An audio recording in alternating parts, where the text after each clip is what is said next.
One of the hardest things when starting a video production company, or really any small business, is when exactly do I hire help, and exactly what kind of help do I hire when I'm starting out? I'm not really sure who should be my first hire, and why should I even hire anyone? I could do all this stuff. I have the skill set to do all the things that a video requires, and then I would make the most amount of money, right? Because if you do pre-production, you do the shoot, you do the post-production, you manage the client, you send them the invoice, you make all the money from that project. The problem I found with that is you'll kind of hit a wall because there's only so much time you have.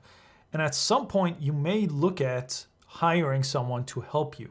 So I wanted to make this video to kind of talk about my mindset of exactly how I started hiring people and when I started hiring people.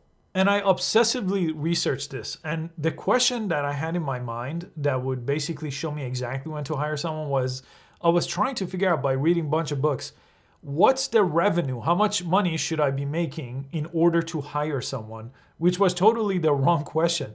Because at first I was like, well, when I make $100,000, should I hire someone? Or when I make $250,000, should I hire someone? Or should I hire someone when I can't even afford them and we'll figure out how to make money together? Well, none of those were actually the question I should have been asking. Basically, what it came down to was when I felt overwhelmed, when I physically felt overwhelmed and I was losing on projects because I just didn't have enough hours and I had to turn down jobs or tell them that I'm booked, that's basically when I realized I could use more help. But usually, most of us do this too late when we are getting to the burned out level.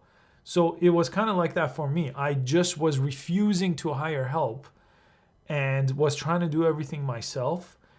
And then I was getting so overwhelmed and burned out that it was almost a necessity at that point to hire help.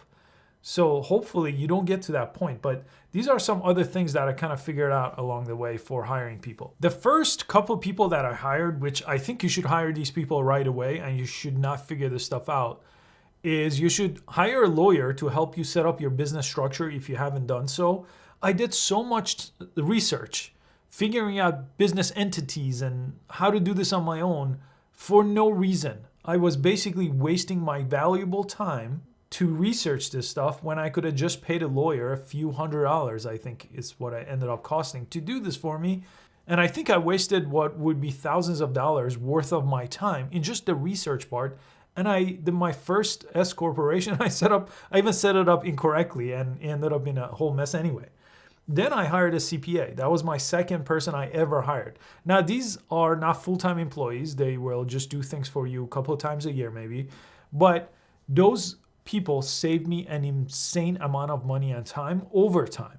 So the CPA, for example, I was trying to figure out everything with QuickBooks and I was obsessed. But my brain that's not quite what my brain should be working on, right? I shouldn't be doing my bookkeeping and things like that. Even though I like that part, I know most people hate that part. I took a QuickBooks class and I did all kinds of stuff, but the CPA and their team could take care of that again for not that much money. When I started getting more of my own clients, even when I was freelancing before I had a video production company, I was trying to figure out on the production end, what part do I hate or what part do I like the least? Okay, so there was sales. Then when we got the client, there was basically contracting. There was some pre-production involved there, right? Where you had to set up maybe logistics and put a crew together, whatever, figure out insurance stuff. Then there was production. In production, maybe there's a couple of jobs there. Maybe there's a DP, sound guy, audio, gaffer. And then maybe on the post-production, there's editing and maybe some motion graphics or something.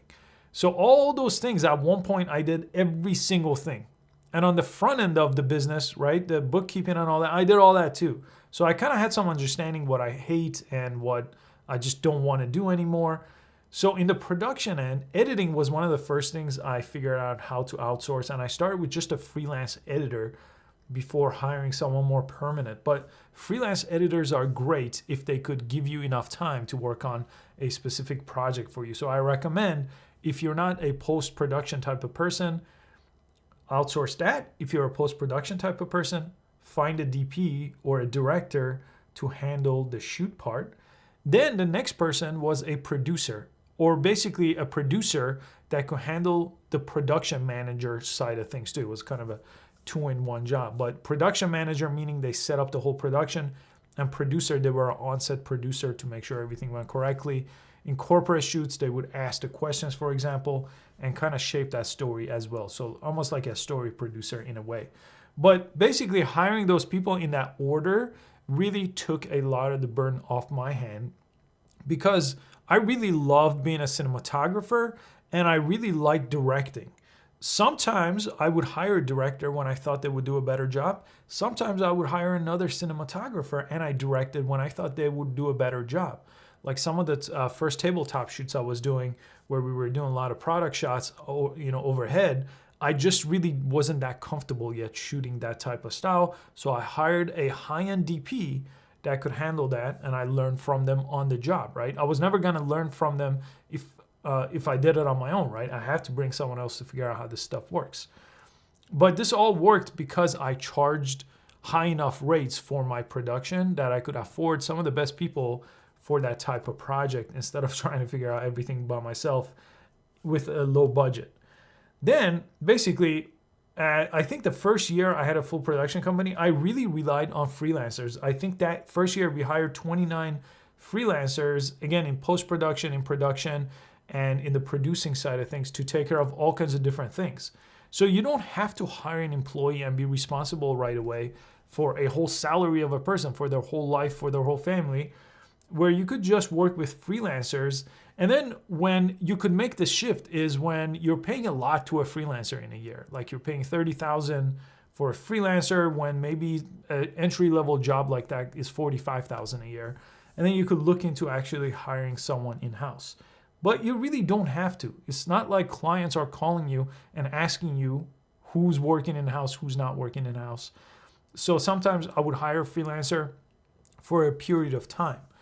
I've been hired as a freelancer for 3 months at a time even, and they basically negotiated a monthly rate for me. So that's another way to approach this if you just are worried about hiring someone full-time or as an employee. Freelancers are a great way to get you going through the first few years of your freelancing and your production company. Then I know I preach the whole marketing side and the sales side of things, but I know a lot of people hate that. So as soon as you get things going, and you suffer through the sales and marketing and you just hate that part, this is a good place to hire someone to handle the sales and marketing side.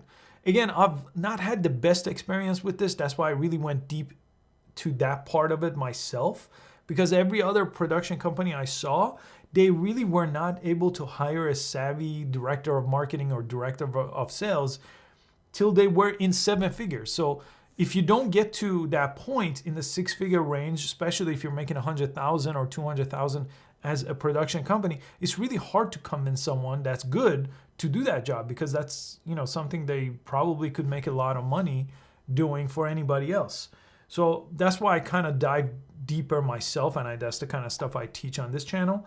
But that is one thing that I've seen people try to outsource, and it has been done successfully for some of my friends as well. Then when it comes to scaling and growing your production to the next level, I always tell people it's better to avoid hiring more people than you need. Basically grow as you need to grow rather than grow and wait for people to come and hire you and then you have the right people and the right facility. Basically, I'd rather be a step behind and basically grow as I need to grow. Because I've seen multiple production companies in the last 15 years of being in this business go completely bankrupt by just being bloated, basically having an overhead of salary, buildings, and equipment that they just could not keep up with. And when a client pulled back or when a client went somewhere else, that basically shut them down because they just couldn't keep up the overhead they had. So I hope this was useful to you. I know it's really, really difficult to just kind of figure out when you're first starting and you're getting overwhelmed with work, like who do you hire? Who should help me to get me to the next level? And this is kind of my experience of what I had to do. So I hope you found it useful. Again, make sure you subscribe. I post these kind of videos multiple times a week, and I'll see you next time.